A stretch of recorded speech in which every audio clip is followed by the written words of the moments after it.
Hi, I'm Abby O'Rourke from Feel Fresh Nutrition, and I'm here at Nature Baby in Newmarket in collaboration with SALA, and I'm here to talk to you about postnatal nutrition. So you may have seen the other video that I did about prenatal.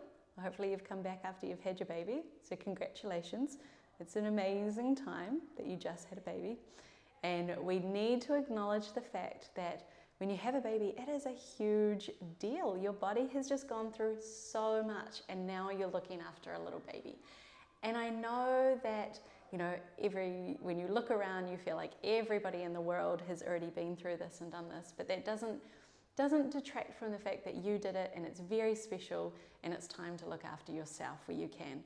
And it seems relatively counterintuitive that you've just been through probably one of the biggest physical and mental activities that maybe you'll ever do in your life, and yet usually you would be able to rest and repair after that, but now you've got to look after your amazing and amazingly needy little tiny baby.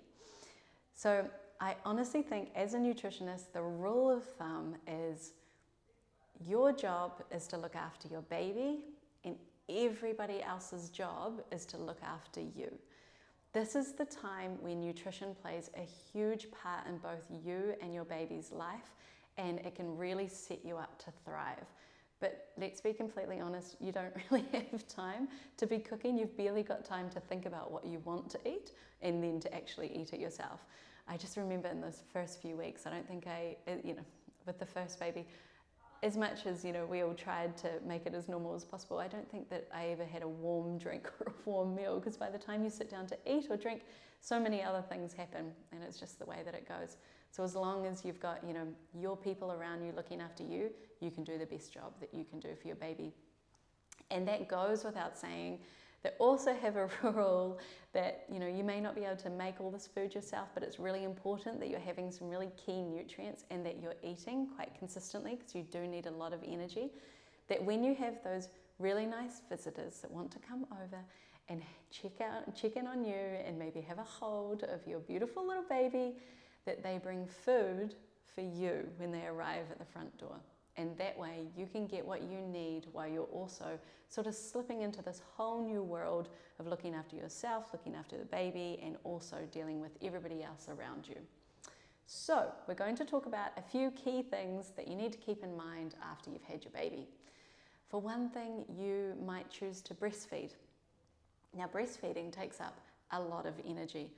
So if we want to think about breastfeeding, usually every day our brain takes up around 25% of our overall energy that we consume.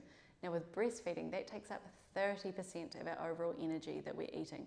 So it requires a lot of energy. So we need to make sure that we are eating a lot, and even if our appetite isn't quite up to speed, making sure that we're getting some really good food in there and staying really hydrated is super important. And we spoke about this with the prenatal video as well, about hydration. You're wanting to aim for about 2.5 litres. Now that's quite a solid undertaking, but you don't need to have it all in just plain water form. You can also have it in smoothies and soups. You might be eating some really nice nourishing broths as well, especially when you're sort of, hanging out in your dressing gown for a few weeks with your baby, hopefully, on the couch. And so you're having these really warm, nourishing foods. Just know that you're also getting a lot of hydration and fluid from there as well. And when we think about nutrients, quite often we put a lot of pressure on ourselves. I need to have all the nutrients and have to have really good nutrition, pre-conception, because I'm going to have a baby. And then you're pregnant, and you're like, well, I definitely need everything. Quite often that falls off the radar after you have the baby. But here is where you need the majority. Not the majority, but you still need to continue on with a really solid nutritional plan after you have the baby. And that's just making sure that you're eating really good quality foods again, and making sure that you're getting plenty of iron, plenty of your B vitamins. You're making sure that your food is providing you with zinc and vitamin C. And the reason why is because you are also repairing. There are a lot of tissues that were damaged in the process of having your baby. Then you're learning how to breastfeed, and your body's kind of repairing itself. It's requiring as much rest as you can, and often sleep isn't the biggest priority in your life as you're looking after the baby, well, the baby's trying to learn how to sleep as well. So we need to make sure that we're having lots of iron, and that comes in the form of our meat and our poultry, our seafood and our legumes and our dark leafy vegetables. So making sure that we've got a nice variety there. And our iron needs do decrease once we have our baby. So when we're pregnant, we need 27 milligrams. When we're breastfeeding, we need 18 milligrams, which is still pretty significant. And then if we're not breastfeeding, we still need half of that, which is around 9 milligrams of iron. So still a lot.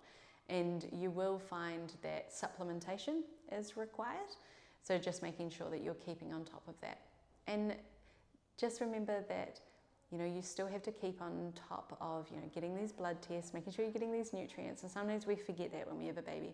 So make sure that there's somebody around you that's helping you care for yourself to remind you to do that a few weeks after having your baby. And the other nutrient there is iodine. You would have been prescribed that by your midwife or your obstetrician when you're pregnant, and continue taking that while you're breastfeeding as well. That actually goes through the breast milk for your baby, and it's really, really good for their brain development as well. Now, things like protein and zinc are a must when you are repairing and getting stronger internally. And we know that a lot of our foods that are high in iron, zinc and protein are all the same foods. So again, we're going back to our legumes, our green leafy vegetables, our poultry, our seafood, our lean red meats. So making sure that we are eating those foods at a minimum for both of our lunch and for our dinner. And just making sure that we're snacking on some really good vegetables and fruits and things like that, and just getting as many nutrients in as we can during this period of time. And I love thinking about our postnatal period as our 4th trimester. So we have the first 3 with the baby inside us. And then our 4th trimester, we need just as much care and nutrition and rest as we possibly can as we move through this really important period. So we quite confidently have, prenatal vitamins when we are pregnant, but who says we can't have that postnatally as well? So I always do tell our clients to continue, to have the rest of your prenatal vitamins, and then move on to like a multivitamin as well as eating really good food. Because as we always say, nutrition first, and then supplementation is like nutrition 2.0. So it kind of gives us a bit of an insurance policy around, other nutrients that we require if we're not getting them from our food at that particular time. And postnatally, everybody wants to know, how much caffeine can I have? And I think the safe area around there is just a couple of cups a day of coffee, but do remember that caffeine is actually in coffee, tea and chocolate, so you don't want to overdo it. But do know that only 1% of the caffeine that you drink actually goes through to your breast milk.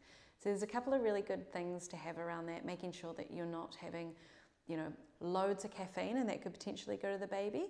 If you're really wanting a coffee, go for a decaf, or make sure that you're having it not on an empty stomach, so you've also got other food in the system. Make sure you're having plenty of water around your coffee as well, just so that you're, making sure that you're remaining really hydrated so you don't get anxious or jittery, because you do not want the caffeine to impact your sleep. We know that sleep is like the best thing in the world after we have a baby.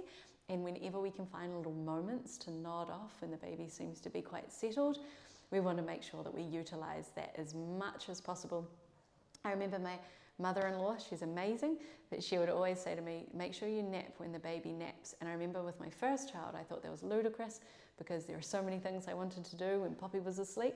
However, by the time I had the second baby, I just realized sleep is the most important thing, and she's definitely right about all this stuff. Moving right through, you need as much sleep as possible, and you do not want caffeine to interfere with that. For a lot of people, it's quite hard to nod off after about, before 4 hours after having a coffee. So you want to make sure that that will not interrupt any potential naps or the quality of your sleep leading into nighttime. So just be aware of your caffeine intake across your coffee, tea, and chocolate, but do be reassured that every time you have a cup of coffee, it's not like you're sending a whole cup of coffee down to your baby. And again, the body is such an incredible machine. It has just grown a baby. You've just given birth to a baby.